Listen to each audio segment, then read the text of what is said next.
sejak kebangkitannya, ulama bersama pengikut-pengikutnya istiqomah dan setia, jaga akidah dan sunnah Rasulnya. Alhamdulillah segala puji baginya, ulama bersama pengikut-pengikutnya istiqomah dan setia, menjaga agama manusia dan bangsa. Mari kuatkan niat kita, kita bulatkan tekad kita, terus lanjutkan amal kita, mengembangkan hikmah kita. Assalamualaikum warahmatullahi wabarakatuh.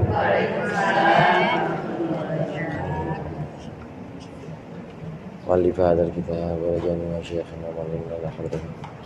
Al-Fatihah. Bismillahirrahmanirrahim. Alhamdulillahirabbil alamin. Arrahmanir rahim. Maliki yaumiddin. Iyyaka na'budu wa iyyaka nasta'in. Ihdinas siratal mustaqim. Siratal ladzina an'amta 'alaihim ghairil maghdubi 'alaihim waladdallin.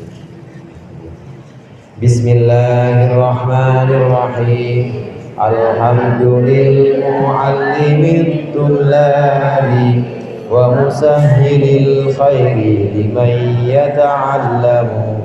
Thumma as-salatu wassalamu 'alan nabi wa alihi wa sahbihi jayudamu.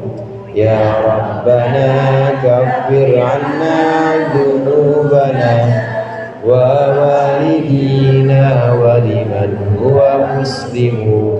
Nad'uka Allahumma ilman nafi'a min yawmina ilal hisabi yaqulu. Amin amin amin wa ya fattahu. Amin amin amin wa ya alim.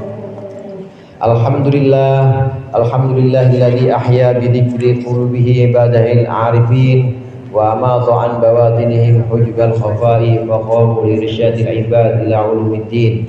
Wassalatu wassalamu ala sayyidina Muhammadin wa alihi wa ashabihi sadatil akramin. Amma ba'd, fa inna ahsanal hadithi kitabullah wa khairul hadi hadi Muhammadin sallallahu alaihi wasallam wa syarrul umuri muhdatsatuha wa kullu muhdatsatin bid'ah wa kullu bid'atin dhalalah.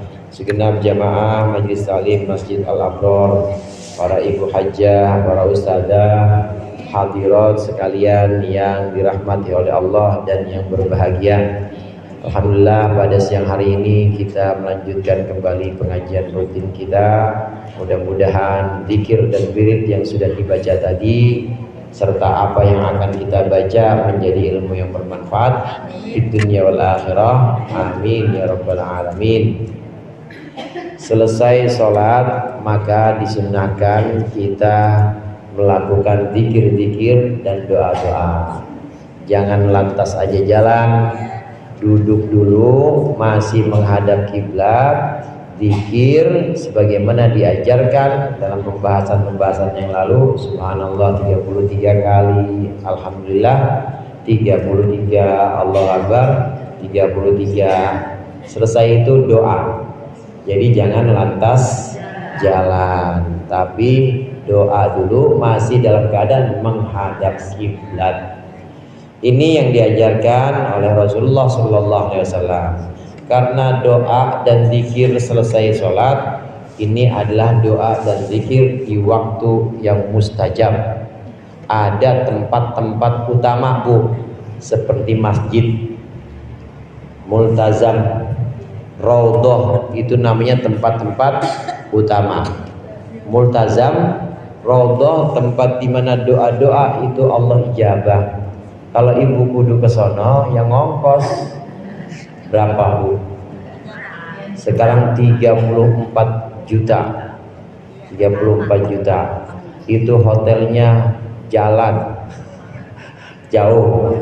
Ya, itu tempat-tempat mustajab. Tapi jangan putus asa karena ada waktu-waktu mustajab.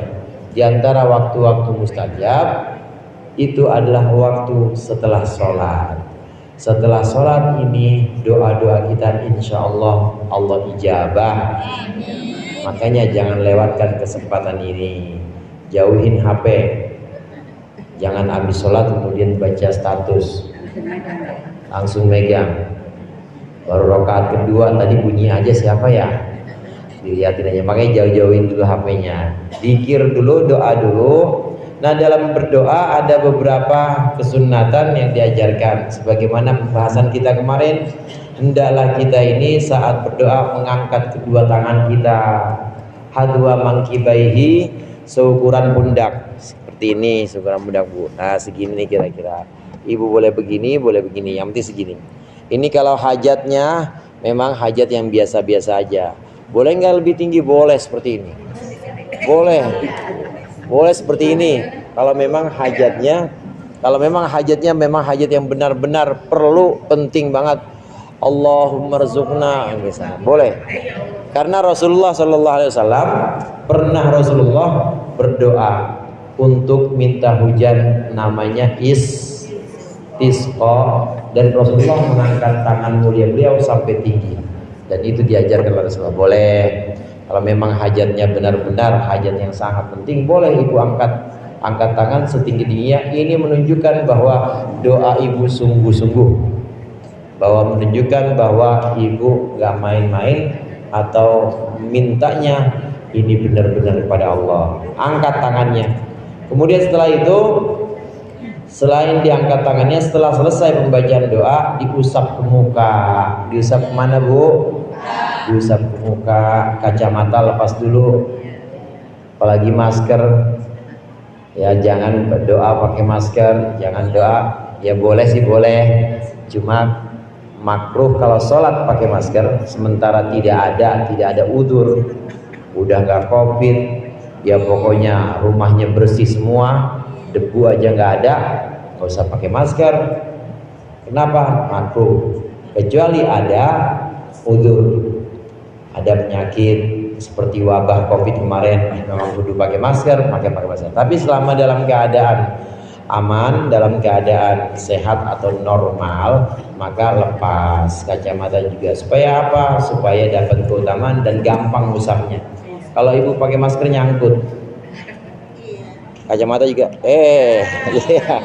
jadi susah, ngusap mukanya susah, ya ngusap muka susah, ngusap kacamata jadinya juga, ngusap masker susah. Dibuka, disunahkan selesai sholat. Ini tangan yang tadi kita angkat ketika kita doa, maka sunahkan selesai doa diusap tangan kita, diusap kedua tangan atau kedua telapak tangan kita, diusapkan ke muka kita. Nah, yang berikut ini juga termasuk kesunatan yang dianjurkan dalam berdoa selama kita berdoa. Ada di halaman 182. 82 apa 83? 82 kayaknya, yang bawah belum Bu. Waftitahuhu bihamdillah. Ya. Waftitahuhu bihamdillah ini juga belum. 82 83 ya? Iya 83 betul itu, yang waftitahuhu itu 83 ya. Waftitahuhu bihamdillah. Sama-sama kita baca. Bismillahirrahmanirrahim. Waftitahuhu bihamdillahi wassalati ala nabi sallallahu alaihi wasallam wa khatmuhu bihima wa bit ta'mini. Dan disunnahkan saat berdoa, apa yang disunahkan? Waftitahuhu, dan membuka doa bihamdillahi dengan baca alhamdulillah, wassalati ala nabi, dan dengan sholawat pada Nabi Muhammad sallallahu alaihi wasallam, wa khatmuhu bihima, dan menghatamkan atau mengakhiri doa dengan alhamdulillah dan sholawat, wabit ta'mini dan dengan amin. Membuka doa jangan langsung to the point, jangan langsung minta ya Allah kontrakan, jangan ya Allah buat bayar utang, jangan. Gimana? Awali dulu dengan alhamdulillah. Alhamdulillahirabbil alamin hamdan yuafi ni'amahu wa yukafi'u mazidah. Itu namanya memuji Allah. Diawali dengan pujian dulu kepada Allah. Ini yang diajarkan oleh Rasulullah dan juga yang disebutkan dalam Al-Quran. Di antara nabi-nabi yang diceritakan dalam Al-Quran, ini ketika doa pasti memuji Allah. La ilaha illa anta subhanaka inni kuntu minadh dhalimin. Itu pujian, ya Allah tidak ada Tuhan selain Engkau, maha suci Engkau, maha suci Engkau. Ini memuji Allah. Setelah itu baru doa.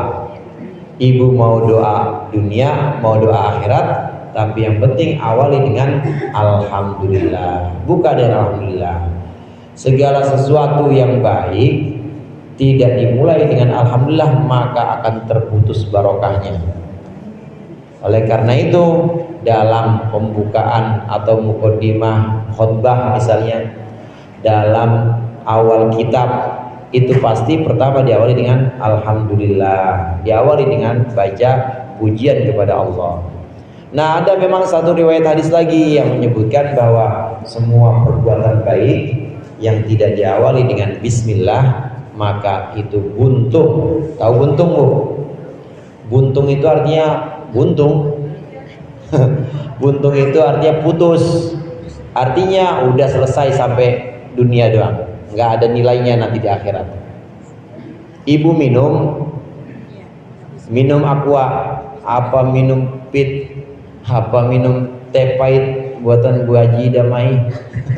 Ibu minum itu kalau nggak pakai bismillah ya udah sampai situ aja. Artinya hilang nggak hausnya, Bu? Nggak pakai bismillah hilang nggak hausnya? Hilang apa enggak? Hilang. Terus udah berhenti buat ngilangin aus doang. Ada pahalanya enggak? Enggak ada. Di sisi Allah apakah punya nilai ibadah? Tidak punya. Habis begitu aja. Hanya buat menghilangkan haus. Makan juga begitu. Makan, ibu makan nasi padang 2 bungkus kenyang kagak? 2 bungkus maksudnya 1 jamaah labror. Nah, bisa menghilangkan lapar ke makan, Bu? Bisa. Udah putus sampai situ doang, buat ngilangin lapar doang. Ada nilai ibadahnya? Nggak ada. Ada pahalanya nggak di sisi Allah? Nggak ada, karena nggak pakai bismillah. Memadukan hadis ini tentang bismillah dan alhamdulillah, maka saat doa kita diawali juga dengan bismillah. Bismillahirrahmanirrahim. Alhamdulillahirabbil alamin. Hamdan yuafi dan seterusnya. Jadi pakai bismillah juga, pakai alhamdulillah juga. Kemudian selain alhamdulillah, hendaklah saat kita doa dimulai dengan sholawat. Jadi gabungannya bismillahirrahmanirrahim, alhamdulillahirabbil alamin, Allahumma sholli ala sayyidina Muhammad, pakai sholawat. Dan juga dianjurkan mengakhiri doa dengan 2 ini, maksudnya dengan alhamdulillah dan dengan sholawat. Selesai doa, udah selesai semuanya doa ibu, udah sebutin semua, yang dunia sudah disebutin, yang akhirat disebutin, buat anak-anak sudah disebutkan, buat suami disebutkan semua, udah selesai semua, maka akhiri juga dengan sholawat dan dengan alhamdulillah. Wassallallahu ala sayyidina Muhammad wa ala alihi wasallam walhamdulillahirabbil alamin. Itu namanya mengakhiri doa dengan 2 hal ini. Mengakhiri doa dengan 2 hal ini dan mengawali doa dengan 2 hal ini. Dengan alhamdulillah dan dengan apa, Bu? Sholawat. Kenapa demikian? Sholawat itu ibadah yang pasti diterima oleh Allah. Kalau sholat belum tentu, apalagi sholatnya pakai ini nggak nutup aurat, maksudnya Sholatnya, apalagi sholatnya nggak memenuhi syarat-syarat dan rukunnya, nggak diterima. Tapi kalau ibadah sholawat, maksudnya membaca sholawat Allahumma sholli ala sayyidina Muhammad, itu pasti diterima. Bahkan ulama bilang sholawat itu ibadah yang pasti diterima meskipun riya. Oh, kenal riya enggak? Kenal boleh, tapi jangan diamalin. Riya itu pamer. Baca Quran riya gak diterima. Sholat pamer, pengen dilihat sama Ustazah Yana, gak diterima. Entar pahalanya kata Allah, noh minta sama Ustazah Yana. Lalu sholatnya bukan buat aku kata Allah, engkau sholat buat dia, minta pahalanya sama dia. Tuh pamer tuh. Ibadah sholat pamer tolak, sedekah pamer tolak, tapi sholawat meskipun riya sebagian ulama mengatakan tetap diterima. Yang selawatan dari awal Jumat tadi manggil-manggil ibu-ibu itu diterima pasti oleh Allah. Kembali kepada pembahasan ini, sholawat yang menjadi ujung dan pangkal, sholawat yang menjadi awal dan akhir doa kita itu pasti diterima. Allah menerima sholawat. Pasti yang namanya bacaan Allahumma sholli ala sayyidina Muhammad, bacaan wa sallallahu ala sayyidina Muhammad, pasti Allah terima. Di sini ada ujung, di sini ada pangkal. Ya, pangkal dan ujung. Ada dua ini, ada ujung-ujungnya. Kita akhiri dengan selawat, pangkalnya kita awali dengan selawat juga. Awalnya selawat, akhirnya selawat juga. Nah, di sini ada amplop. Maksudnya ada di sini ada yang lain. Kalau Allah mau angkat ibadah kita, kalau Allah mau angkat dua, yaitu yang selawat dan yang akhir dan yang awal. Allah mengangkat selawat yang akhir dan selawat yang awal. Masa iya Allah nggak ngangkat yang di tengah-tengah? Pasti Allah angkat juga. Maha suci Allah dari perhitungan dan medit. Gak mungkin Allah maha suci Allah dari yang semacam itu. Kalau Allah mau ngangkat yang awal yaitu selawat dan mau ngangkat yang akhir juga selawat, pasti Allah angkat semua, termasuk doa-doa kita yang ada di antara dua selawat ini. Makanya jangan lupa sebelum doa dibaca selawat, dan sesudah doa juga ditutup dengan selawat. Wassalamualaikum warahmatullahi wabarakatuh. Baru tutup pakai walhamdulillahirabbil alamin. Karena jaminannya semuanya keangkat. Allah mengangkat selawat yang awal, Allah mengangkat selawat yang akhir. Masa iya tengah-tengahnya ada doa buat anak biar lulus, ada doa buat suami, doa buat akhirat. Masa iya Allah gak angkat juga? Pasti Allah angkat dan Allah ijabah. Ini faidahnya salawat yang kita baca di awal dan di akhir doa. Dianjurkan ketika kita doa, mengawali doa kita dengan salawat dan mengakhiri doa kita dengan salawat serta alhamdulillah. Di awal juga alhamdulillah, di akhir juga alhamdulillah. Kemudian juga disunnahkan dengan amin, walhamdulillahirabbil alamin, amin ya rabbal alamin. Sunnah dengan amin. Kemudian yang berikutnya wastiqbalul kiblati in kana munfaridan aw ma'muman, dan disunnahkan menghadap kiblat saat berdoa jika dia sendirian atau jadi makmum. Menghadapnya disunnahkan menghadap kiblat, apalagi belum mingser. Tahu mingser, Bu? Apalagi belum bangun, masih baru banget selesai sholat masih menghadap kiblat, ya udah terusin doanya juga menghadap kiblat. Itu kalau kita sholatnya sendirian atau kalau kita sholatnya jadi makmum, maka jaga tetap menghadap kiblat saat kita berdoa. Rabbana taqabbal minna innaka antas samiul rabbana afrika alaina sabra wa tsabbit aqdamana wansurna. Madhabnya madhab kiblat, disunahkan menghadap kiblat. Jadi jangan kemana-mana dulu, tetap menghadap kiblat saat kita melafadzkan doa-doa kita, menyebutkan doa-doa kita, disunahkan menghadap kiblat.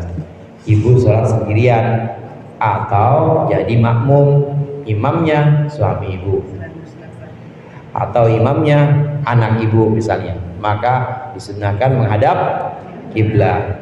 Nah, bagaimana dengan imam? Amal imamu, adapun imam ini orang yang memimpin sholat, bukan cak imam, bukan. Fayastakbilu, maka menghadaplah dia al-makmumina biwajihi fid du'a, menghadap kepada makmum biwajihi dengan doanya, biwajihi dengan wajahnya fid du'ai dalam doa, kecuali buat imam. Untuk imam maka disunahkan menghadap makmum ketika berdoa. Ibu pernah ngimamin sholat nggak di rumah, Bu? Di masjid? Boro-boro, di rumah aja kagak, apalagi di masjid. Kalau ibu ngimamin sholat di rumah, yang jadi makmum anak, cucu, semua itu jadi makmum, maka untuk ibu yang jadi imam disunahkan doanya madhab jamaah, madhab makmumnya. Iya, jadi dibalik. Kalau kiblatnya sana misalnya, udah selesai saya, ya bil alamina innaka hamidum majid, assalamualaikum warahmatullahi, assalamualaikum warahmatullahi, zikir. Nah, selesai zikir, maka zikir dan doanya menghadap makmum seperti ini.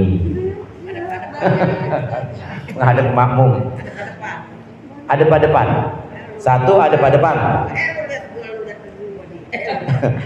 Menghadap makmum, menghadap jamaah, hadap-hadapan. Satu seperti itu. Yang kedua, ada pendapat yang mengatakan tidak juga berhadap-hadapan, karena Rasulullah pernah melakukan itu, tetapi Rasulullah tidak berhadap-hadapan. Rasulullah menjadikan sebelah kanannya itu ada pada jamaah, jadi begini. Madhabnya madhab kemana? Madhabnya madhab kanan. Jadi sebelah kanannya ada jamaah. Saya contohin begini, Bu, ya. Kiblatnya biar sana kiblatnya. Untuk imam ketika dia selesai, assalamualaikum warahmatullahi, assalamualaikum warahmatullahi, maka disunahkan madhab kanan. Nah, ini putar satu. Atau yang tadi yang pertama madhab ke jamaah. Kita ada pada depan. Ketemu lagi. Kita ada pada depan. Nah, ini bisa dua, bisa madhab depan antara makmum dan imam, bisa juga begini. Jadi imam madhab ke sebelah kanan. Yang ada yang kelihatan dari makmum ya cuma sebelah kanan imamnya aja. Nah, ini yang pendapat kedua. Ini boleh dilakukan kecuali di Masjid Nabawi. Di Masjid Nabawi, maksudnya Imam Masjid Nabawi. Imam Masjid Nabawi itu makbarah atau makam Rasulullah SAW adanya di sebelah kiri, Bu. Jadi kalau ini mimbarnya Rasulullah, di sini imam, selesai. Nah, maka kuburan Rasulullah, makam Rasulullah ada sebelah sana. Maka tidak disunahkan seperti ini pada sini. Kenapa? Belakangin Nabi Muhammad, nggak sopan.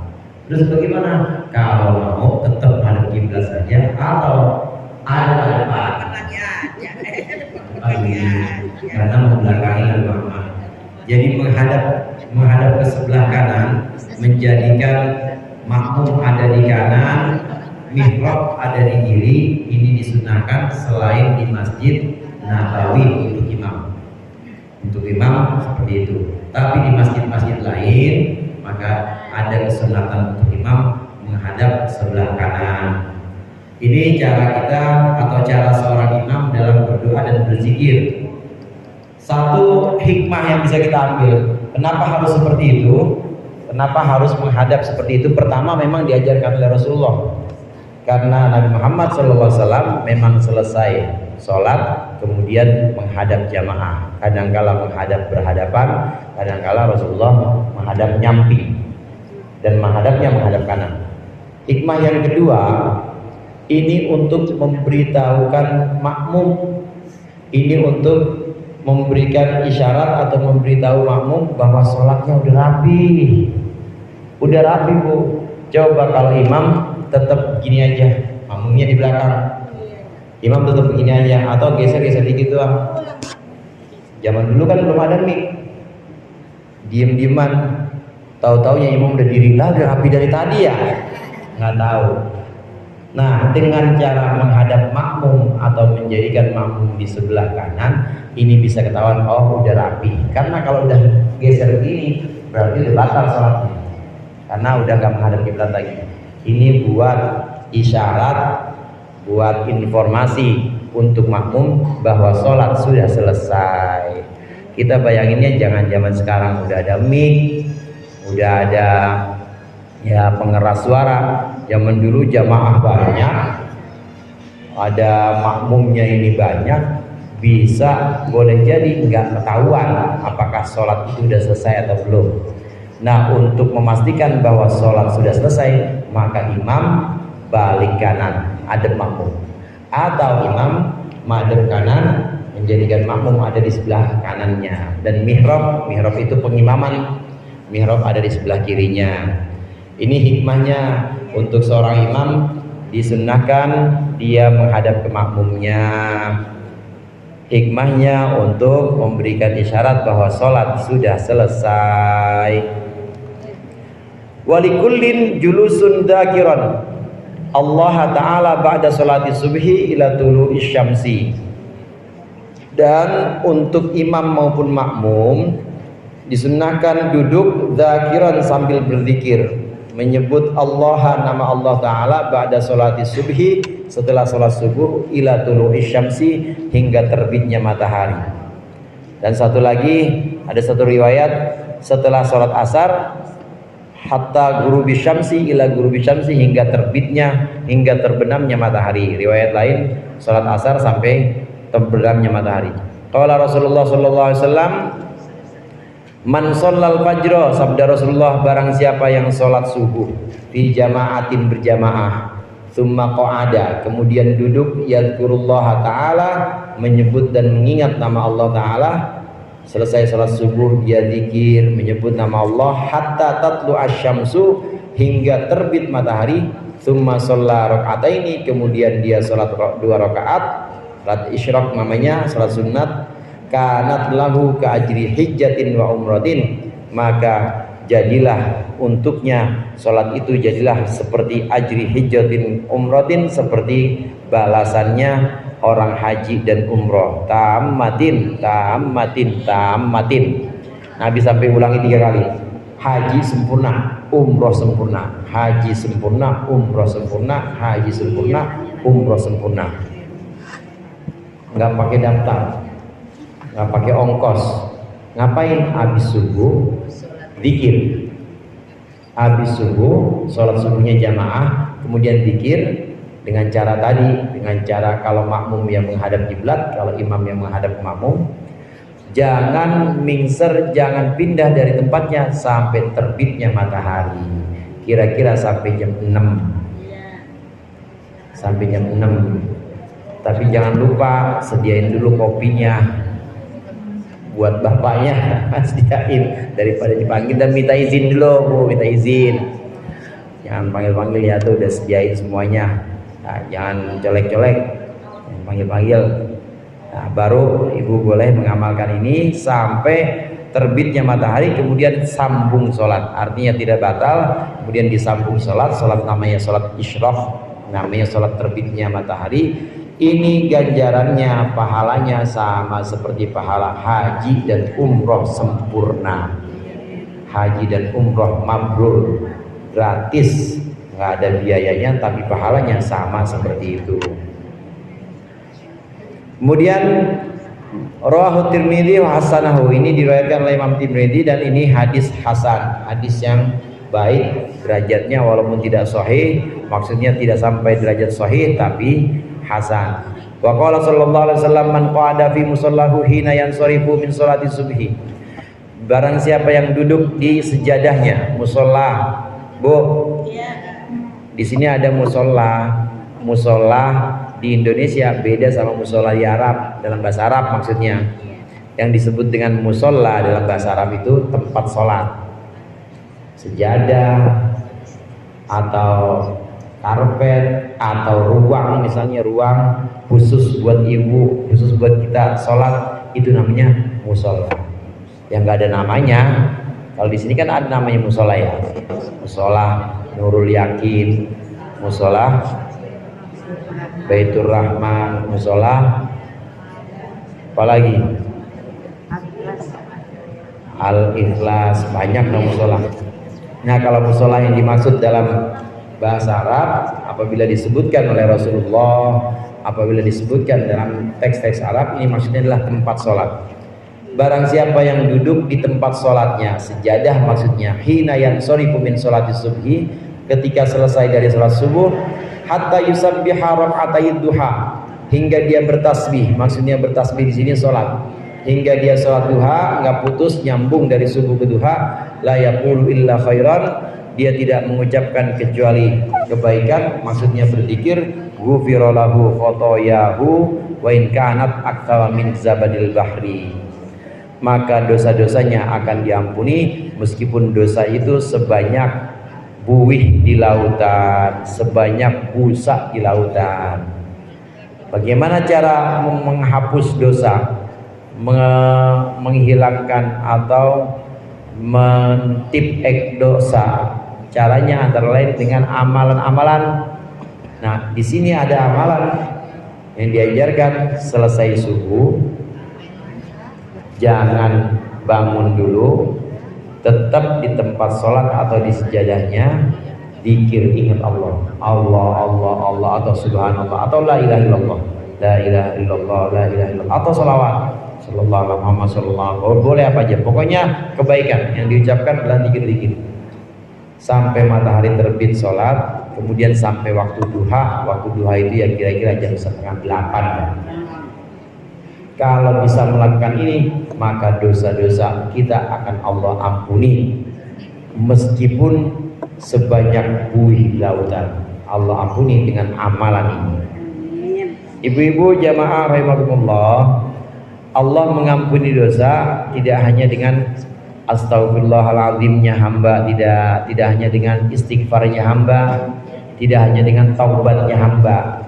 Betul, taubat bisa menghapus dosa, istighfar bisa menghapus dosa, tapi amalan-amalan sholat kita, sedekah kita juga bisa menghapus dosa. Termasuk di sini kesunatan zikir selesai subuh sampai waktu duha, ini bisa menghapus dosa-dosa kita yang sudah lalu. Jadi ibu kinclong lagi, udah nggak ada nodanya, bersih lagi, tiap pagi dibersihin, tiap pagi dibersihin. Kira-kira bersinar nggak tuh bu? Bersinar, karena tiap pagi digosok terus dengan amalan-amalan yang baik. Wa qala la an ajlisa ma'a qaumin yadhkurunallaha azza wa jalla min sholatil asri, dan bersabda Rasulullah, sungguh andai aku duduk bersama orang yang mengingat Allah atau berzikir min sholatil asri, dari sholat asar ila antagruba syamsu, hingga terbenamnya matahari, sungguh itu ahabbu ilayya, itu lebih aku sukai min titik bundel. Bu, min ada titik bundelnya ya? Itu diterusin sama penterjemah, diteruskan di bawah, min an u'tika, min an u'tika. Ketemu nggak bu? Iya, jadi itu kelewatan, sabkul kolam kelewatan, kemudian dikasih catatan ini lanjutannya, min an u'tika, ketimbang aku membebaskan sama niatan min waladi Ismail, 8 dari anak cucunya Ismail alaihissalam. Iya, ini sabda Rasulullah. Sabda Rasulullah, aku duduk bersama orang zikir dari asar sampai maghrib, itu lebih aku sukai daripada aku membebaskan 8 orang anak cucu Nabi Ismail. Maksudnya apa? 8 orang anak cucu Nabi Ismail dibebaskan. Pertama, membebaskan budak. Ini adalah kafarah atau penghapusan dosa yang paling tinggi. Istighfar ya betul, taubat betul, tapi yang paling tinggi kafarah adalah bebasin budak. Itu memang nilainya lebih dari sekedar sedekah biasa, karena budak itu mahal. Budak itu harganya mahal, jadi nggak cukup hanya sedekah sekitar 2 juta 3 juta, tapi bebasin budak zaman dulu, ini berarti sudah mengorbankan hartanya. Yang kedua, waladu Ismail, anak cucu Nabi Ismail ini maksudnya adalah manusia paling mulia. Dan ini tidak terjadi, artinya tidak ada anak cucunya Nabi Ismail itu maka ada yang budak. Kenapa Rasulullah menyampaikan ini? Lebih aku sukai daripada membebaskan 8 anak cucu Ismail. Nabi mengatakan ini hanya untuk menegaskan bahwa duduk dari asar sampai maghrib itu pahalanya sangat besar dibanding membebaskan budaknya budak anak cucu Nabi Ismail. Walaupun nggak ada anak cucu Nabi Ismail itu, yang budak nggak ada.